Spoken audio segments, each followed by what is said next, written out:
Hey guys, I'm going to walk you through our reteach and remediation steps for the paraphrase standard.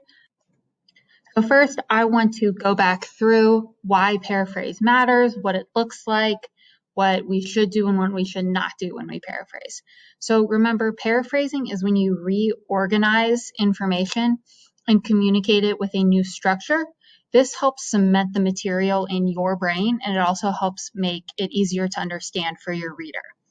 Sometimes when we are writing about something or referencing a text, we will pull out a quote and we don't really understand the quote. So when we practice paraphrasing, it really helps us understand difficult texts because it forces us to restructure and to reorganize.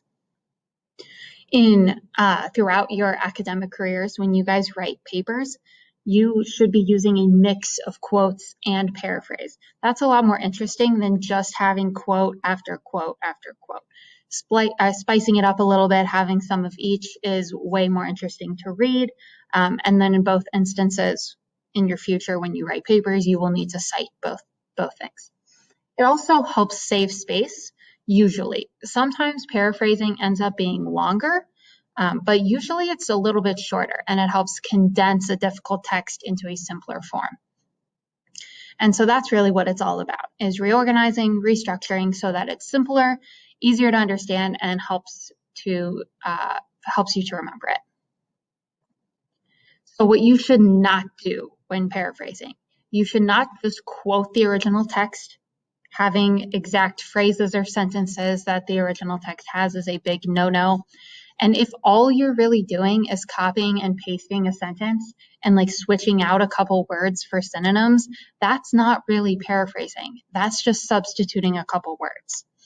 So that's why we've got that there twice. It's probably the biggest issue we see in the paraphrasing in the annotated bibliographies. You really need to restructure. So you need to take the sentence structure and mix it up. Put it how you would actually say it or write it, not how the original author did. And another big thing is when you're doing that, when you're switching up the structure, when you're switching out words, you can't lose the original meaning. So you want to make sure that what the text was saying still actually comes through in your paraphrase. So what you do want to do is change up the sentence structure. We'll look at some examples of that here in a minute. And if there's a quote in your original article that you want to include in your paraphrase, you need to paraphrase the quote. You can't just pull out direct quotes. You have to be replacing those quotes with summary. You do want to remove unnecessary information. If you have a really long, dense article or text, every single word in there doesn't need to be included in your paraphrase. You want to be able to pick and choose what things are actually crucial to understanding the arguments and the meaning. You do want to find synonyms for words from the original text. However, those synonyms need to make sense. And they need to still help keep the true and the original meaning. And you need to be doing more than just pulling synonyms. So do find synonyms, but make sure you're keeping the original meaning and make sure you are also changing up the sentence structure. Okay, now we want to look at two examples. One example of a poorly done paraphrase and one example of a really good paraphrase. For each one, I'm going to ask that you come up with a couple reasons for why it's good and a couple reasons for why it's bad. So we'll look at these. They have nothing to do with what we did in our annotated bibliography, but that doesn't matter because paraphrasing can come from any sort of an article about any sort of thing. Okay, so here's our first example of a bad paraphrase. I'm going to read through the original, and then I'm going to read through the paraphrase, and then we'll talk about the reasons why it's not a good example. Okay, so the original said, post-traumatic stress disorder, PTSD, is a mental health condition that's triggered by a terrifying event, either experiencing it or witnessing it. Symptoms may include flashbacks, nightmares, and severe anxiety, as well as uncontrollable thoughts about the event. Most people who go through traumatic events may have temporary difficulty adjusting and coping, but with time and good self-care, they usually get better. So the paraphrase says, Post-traumatic stress disorder is a brain health disorder that's triggered by experiencing or witnessing a terrifying event. Prodromes are flashbacks, nightmares, anxiety, and bad thoughts. Okay, so I want you to pause the video here and write down either in a Google Doc or in your notebook 2 reasons why this paraphrase is not good. Once you've got your reasons written down, come back to the video and we can talk about it. Okay, so hopefully you wrote down 2 reasons why this is a bad paraphrase. I'm going to go through some of the examples with you using my cursor here to show you where I'm looking at. So the first main reason why this is a bad example is because I've just substituted in some synonyms without really changing the structure. Post-traumatic stress disorder is a mental health condition. Post-traumatic stress disorder is a brain health disorder. I'm just trying to substitute some words, but I'm not really restructuring anything. I'm not really putting it into my own words at all. And then I have that's triggered by experiencing or witnessing a terrifying event. Triggered by a terrifying event, either experiencing it or witnessing it. So all I've done there is like flip-flopped the order of that sentence, but I haven't really changed it at all. I've just literally mirrored it. In the second half of the paraphrase, I use the word prodrome instead of symptom. This isn't making it easier to understand. It's not simplifying it. It's making it harder to understand because I've just picked out a synonym that isn't something I would actually say. The synonyms you use should be what you would actually say or write. And then I list the symptoms, and then I say, with self-indulgence, it usually gets better. That's a bad example of paraphrase because I've actually changed the meaning. Self-indulgence refers to like seeking out pleasure and luxury. It's not dealing with self-care and time. And I'm saying, hey, if you self-indulge, you'll get better. And that doesn't mention having a hard time coping, doesn't mention the time. And I really lose the original meaning with that paraphrase. So this is a bad example. Hopefully you were able to pull out a couple of those reasons for why it's bad. Okay, now we're going to do the same thing, but with a good example. So same thing, I'm going to read through both, and then I'll ask you to pause the video so that you can come up with a couple examples and reasons why this is a good paraphrase. So the original says, over a period of 6 weeks, Imperial Japanese forces brutally murdered hundreds of thousands of people, including both soldiers and civilians, in the Chinese city of Nanjing, in what is known as the Rape of Nanking.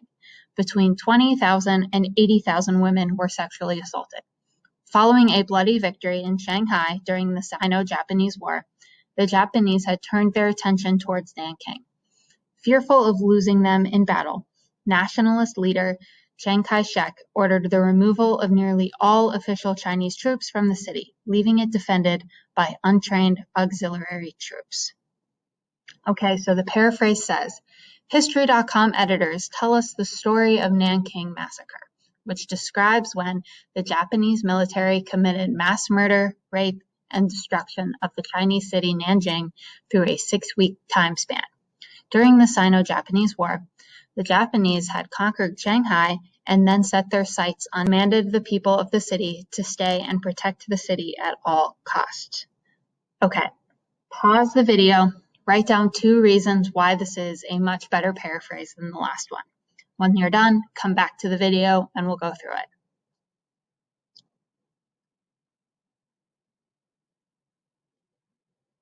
Okay, hopefully you got down a couple reasons. I'm going to go through some of them with you now using my cursor to show you where I'm looking. So the first thing that this paraphrase does that's really solid is it references the authority. It tells us who is writing this, History.com editors. That's an important thing that we didn't see in the last example. Then it goes on to describe what the rape of Nanking was by saying it was mass murder, rape, and destruction. And what that's doing is paraphrasing this whole first chunk of the original and it's using different words and different format. For example, the original says 20,000 and 80,000 women were sexually assaulted. In this paraphrase, it's just condensed to a single word. It says that army forces brutally murdered hundreds of thousands of people. We've changed that to committed mass murder. And then in this really good paraphrase, we give the time span a little bit later, as opposed to saying it right up front in the original. So we're using different words, we're varying the sentence structure, we're really making it our own. And then in the second half, we see the same things. We see really good examples of rephrasing. So here, turn their attention towards Nanking, set their sights on Nanjing. So different way of phrasing it, but the same meaning comes through. Same thing at the very end. Ordered the removal of nearly all Chinese troops. Commanded the people of the cities to stay and protect the city. That same message is getting conveyed. The troops were gone. It was the people there who were just trying to defend their city. So this is a really good example for those reasons. It's bringing in different words, different phrases, and the sentence structure is different. This is an original writing that is paraphrasing this history.com article. It's a very good paraphrase. Yours should hopefully sound similar. It's okay if it's not perfect, but you should try to be up to this caliber.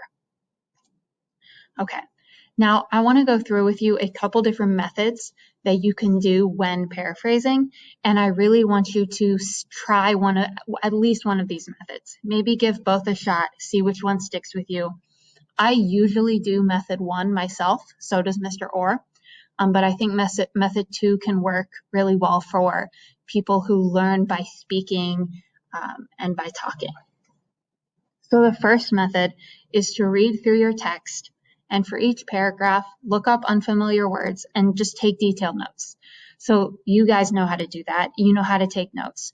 When you take those notes, they should be in your own words and they should be bullet pointed. So abbreviate things, pulling out key terms, key definitions, key people, whatever it is, pull out the key stuff in your own words. Then when you go to do your paraphrase, you write out full sentences based off of your notes, not based off of the original text. When you're writing out your paraphrase based off of your own notes, you're not going to be able to mimic the sentence structure because you're working off of bullet points, not off of an already existing sentence structure. The second method is to read a paragraph or a small chunk of the text and then close your computer or click to a different tab. Make sure that the text is not still on your screen, and then out loud, pretend like you're talking to an 8th grader and say what you read. Just summarize it for them. And when you do that, you'll usually pretty naturally switch up the sentence structure, use words that sound like you, that you would actually say, and then you just write down what you said. So those are 2 different methods. I want you to try them both, see if you can, see which one kind of works for you, and then do what works. Okay, for actually remediating this standard, you have 2 different options. You can rework the paraphrasing in your annotated bibliography using the feedback that's in your comment.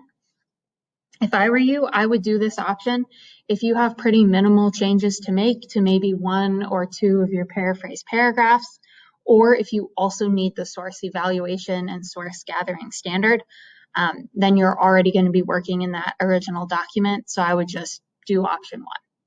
The second option is to paraphrase the Prohibition overview article that we looked at in our digital days a couple weeks ago. You would need to paraphrase that entire article, so every single paragraph. It is linked in the daily agenda for today. So I would do that option if your annotated bibliography has a lot of work, and if you would need to make some really drastic changes to it, and it would feel like you were starting over. We don't want you to feel like you have to start all the way over. So if that's what it feels like, pick option 2. Either way, whenever you are done, you need to email me and Mr. Orr so that we know you're done, and send us your revisions so that we can take a look. Make sure that you are, if you pick option 1, please highlight your changes that you've made. That'll make grading it so much easier and faster for us. We want to be able to get you feedback quickly. So please highlight those changes.